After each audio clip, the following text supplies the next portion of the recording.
بسم اللہ الرحمن الرحیم۔ میرا نام عبدالباسط ہے اور آپ دیکھ رہے ہیں اپنا یوٹیوب چینل HATV۔ آج ہم پاکستان کے بہت ہی مایہ ناز ایٹمی سائنسدان جو کہ اب ہم میں نہیں رہے، کل انتقال کر گئے تھے، اللہ تعالیٰ ان کی مغفرت فرمائے اور ان کو جنت الفردوس میں اعلیٰ مقام عطا فرمائے۔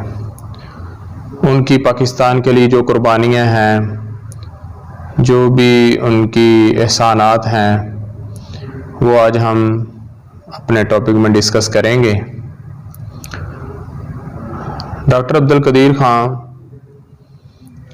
نے جو بھی کام کیا اس کے حوالے سے کچھ سوالات ہیں کہ پاکستان ایک کمزور معیشت والا ملک کیسے ایٹمی طاقت بنا، یہ ایک کویسچن ہے۔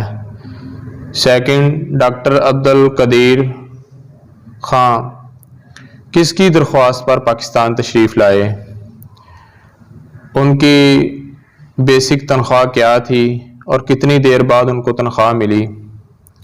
ایٹم بم کے خالق اور معروف پاکستانی سائنسدان ڈاکٹر عبدالقدیر خان ہندوستان کے شہر بھوپال میں 27 اپریل 1976 کو ایک اردو بولنے والے پشتون خاندان میں پیدا ہوئے۔ آپ نے 15 برس تک یورپ کے اعلیٰ تعلیمی اداروں میں تعلیم حاصل کی، ہالینڈ سے ماسٹر آف سائنس اور بیلجیم سے ڈاکٹریٹ آف انجینئرنگ کی اسناد حاصل کی۔ ڈاکٹر عبدالقدیر خان شادی سے پہلے جرمنی میں ہی مقیم تھے، وہاں پر ہی ان کی جاب اور اسٹڈی چل رہی تھی۔ آپ کی زوجہ کا تعلق ہالینڈ سے تھا، جو ان کی وائف تھی وہ ہالینڈ کی شہری تھی، لہٰذا انہوں نے بھی ہالینڈ جانے کا فیصلہ کر لیا۔ ہالینڈ میں انہوں نے ڈیلف یونیورسٹی میں داخلہ لیا۔ ڈیلف یونیورسٹی میں ہالینڈ کے جو مقامی طلبہ ہیں وہ بھی بڑی مشکل سے تحقیق اور سائنس کے میدانوں سے گزر کر ہی اسناد حاصل کرتے ہیں۔ وہاں پر ڈاکٹر عبدالقدیر خان صاحب نے بھی اپنی محنت کا لوہا منوایا اور 80% سے زیادہ مارکس لے کر ڈگری حاصل کی۔ بعد ازاں مشہور پروفیسر برگزر کے ساتھ بطور اسسٹنٹ کام کیا۔ ان کی صحبت میں رہ کر ان کی تخلیقی صلاحیت میں جو مزید بہتری آئی، مزید نکھار آیا۔ دلچسپ بات یہ ہے کہ ہالینڈ حکومت نے اہم معلومات چرانے کے الزام میں ان پر ایک مقدمہ دائر کر دیا۔ ڈاکٹر صاحب کی خوش قسمتی کہ ہالینڈ، بیلجیم اور جرمنی کے پروفیسروں نے ڈاکٹر صاحب کے کیس کی تحقیقات کی۔ تحقیقات میں کوئی ایسی چیز نہیں ملی جس سے وہ گلٹی ثابت ہوتے، تو وہاں کے تمام پروفیسر نے سفارش کی، جو فرانس کی جو عدالت تھی، جس سے ہالینڈ کی جو عدالت عالیہ تھی، اس سے ان تمام پروفیسروں نے سفارش کی کہ یہ جو الزامات آپ نے لگائے ہیں یہ تو عام سلیبس کی بکوں میں بھی شامل ہیں، یہ ساری معلومات بکوں میں بھی شامل ہے، تو یہ ایک عام چیز ہے، اس میں کوئی اس طرح کی کوئی چیز نہیں ہے جس سے آپ ان پر کوئی فرد جرم عائد کریں۔ تو ہالینڈ کی جو عدالت عالیہ تھی انہوں نے ڈاکٹر عبدالقدیر خان صاحب کو باعزت بری کر دیا۔ آپ 31 مئی 1976 کو پاکستان کے وزیر اعظم ذوالفقار علی بھٹو صاحب کی درخواست پر پاکستان تشریف لائے۔ انجینئرنگ ریسرچ لیبارٹری میں پاکستانی ایٹمی پروگرام میں حصہ لیا۔ بعد میں اس ادارے کا نام صدر پاکستان جنرل ضیاء الحق نے 1 مئی 1981 کو تبدیل کر کے doctor AQ Khan research laboratory رکھ دیا۔ ایٹمی طاقت بننے کی کہانی ڈاکٹر صاحب کی زبانی کچھ یوں ہیں جو ڈاکٹر صاحب نے بیان کی۔ ڈاکٹر صاحب نے کہتے ہیں کہ جب میں دسمبر 1975 کو پاکستان آیا تو اس وقت کے جو وزیر اعظم تھے ذوالفقار علی بھٹو صاحب نے درخواست کی کہ میں واپس ہالینڈ نہ جاؤں، بیرون ملک نہ جاؤں، پاکستان کا ایٹمی پروگرام پر کام کروں۔ پاکستان کی محبت میں سب کچھ چھوڑ کر پاکستان آیا اور بہت ہی قلیل تنخواہ پر کام کیا۔ ان گنت مشکلات اور سازشوں کا سامنا کیا مگر ہمت نہ ہاری اور عزم مصمم کے ساتھ کام کرتے رہے۔ پاکستان کو ایٹمی طاقت بنانے اور اس کے دفاع کو ناقابل تسخیر بنانے کے لیے اپنی ٹیم کے ساتھ دن رات لگن کے ساتھ کام کیا اور پاکستان کو ایٹمی طاقت بنایا۔ ڈاکٹر عبدالقدیر خان نے اربوں ڈالرز کی ٹیکنالوجی پاکستان کو مفت فراہم کی اور پاکستان ایٹمی طاقت بنا۔ ڈاکٹر عبدالقدیر کا یہ بہت بڑا احسان ہے پاکستان پر۔ بعد میں ڈاکٹر صاحب کو اٹامک انرجی کمیشن میں مشیر کے طور پر لگا دیا گیا۔ مختلف طرح کی رکاوٹوں اور سازشوں کا علم وزیر اعظم ذوالفقار علی بھٹو صاحب کو ہوا تو اس وقت وہ لاہور میں موجود تھے۔ انہوں نے ڈاکٹر عبدالقدیر خان صاحب کو لاہور بلا لیا۔ ڈاکٹر صاحب نے اپنے حقائق سے آگاہ کیا۔ انہوں نے کہا کہ مجھے 2 دن کا وقت دیا جائے، میں سب حالات ٹھیک کر دوں گا۔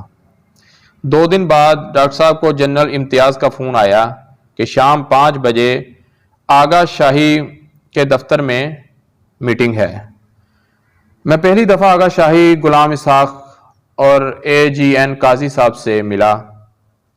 دوسرے دن مجھے پھر بلایا اور کہا کہ آپ کے مشوروں کو قبول کر لیا گیا ہے، ایکسیپٹ کر لیا گیا ہے اور آپ اٹامک انرجی سے ہٹ کر ایک علیحدہ شعبے کے آپ کو اس علیحدہ شعبہ دے دیا گیا ہے، آپ اس کے سربراہ ہوں گے اور آپ اس کے تحت کام کریں گے۔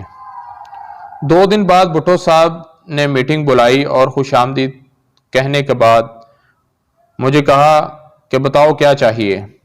میں نے کہا کہ فوج کی کور آف انجینئرنگ چاہیے۔ جنرل ضیاء الحق اس وقت آرمی چیف تھے اور اس میٹنگ میں بھی شامل تھے۔ انہوں نے کہا میں یہ کام کر دوں گا۔ بعد میں جب جنرل ضیاء الحق نے اختیار سنبھالا تو اس کے 3 ماہ بعد ہی ایٹمی پروگرام کو اول ترجیح دینا شروع کر دی۔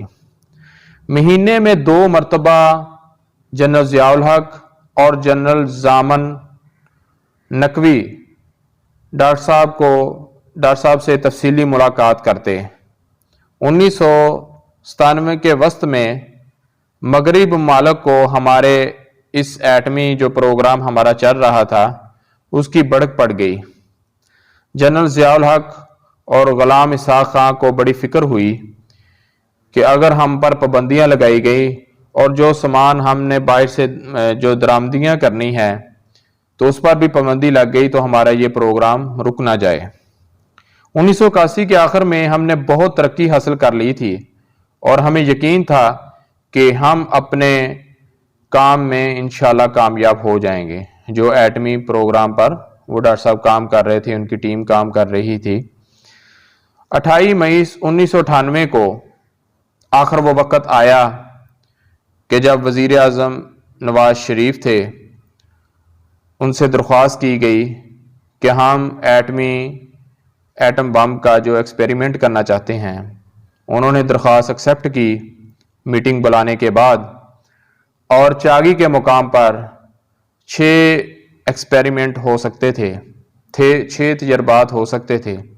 وہاں پر 28 مئی 1998 کو کامیاب تجربات کیے گئے، اللہ اکبر کی آواز بلند کی گئی، نعرہ تکبیر کی آواز بلند کی گئی اور پاکستان ایک ایٹمی طاقت بن گیا۔ ٹھیک ہے جی۔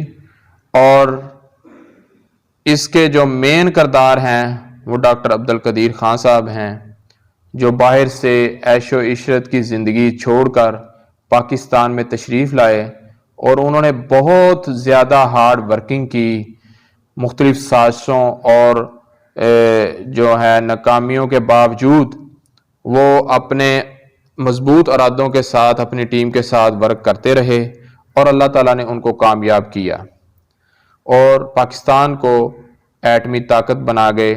اس کے بعد ہی ہماری عالمی دنیا میں ایک عزت ہم کو مل گئی۔